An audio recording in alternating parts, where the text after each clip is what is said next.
పోయిన బుధవారం కన్నెపల్లి నుంచి సారలమ్మ, పూనుగొండ్ల నుంచి పగిడిద్దరాజు గద్దెలకొచ్చుతోటి చాలైంది మేడారం మహాజాతర. తెల్లారి చిలకలగుట్ట నుంచి సమ్మక్క తల్లి గద్దెకొచ్చింది. ఆ మర్నాడు తల్లులు ఇద్దరు గద్దెల మీద భక్తులకు దర్శనమిస్తే శీతం మంది పోయి మొక్కులు పెట్టొచ్చిండ్రు.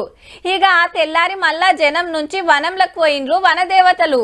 ఆడికి మహాజాతర అయిపోయినట్టే అనుకుంటారు చాలా మంది, కానీ ఇయాల్టితోని ఆఖరైందుల్లా.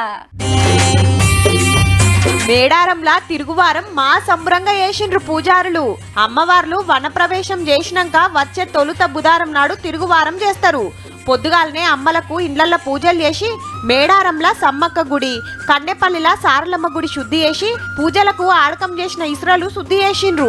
గట్లనే ఎవరన్నా మొక్కులు పెట్టేటోళ్ళు ఉంటే పెడతారు. ఇల్లు యాటతోని వేస్తున్నట్టుర్రు. మంచిగా నీళ్లతోని మేకపోతు కాళ్ళు కడిగి కళ్ళు శాఖ పోస్తుర్రు. వీళ్ళు డప్పు సప్పులతోని ఎత్తు బెల్లం సమర్పిస్తానికి వస్తున్నారు. ఈ ఇయాల్టితోని మేడారం మహాజాతర పురాగా అయిపోయినట్టే. తమ తమ ఇళ్లలో ప్రత్యేకంగా పూజలు నిర్వహించిన తర్వాత గుడిని శుద్ధి చేసి మళ్ళీ అమ్మవారికి పసుపు కుంకుమ చీర సారబెట్టి మొక్కులు పెట్టేది ఉంటే మొక్కులు పెట్టుకొని జాతరను ముగిస్తాం. ఆఖరినాడు సుత అమ్మలకు మొక్కులు పెడతానికి బగ్గనే వచ్చిండ్రు భక్తులు. ఇక రేపటికెళ్ళి మళ్ళా మినీ జాతర వచ్చేదాకా అన్ని ఊర్ల లెక్కనే మేడారం సుత. బేస్తారం సంధి గల్లెలేంచుడు చాలైతది.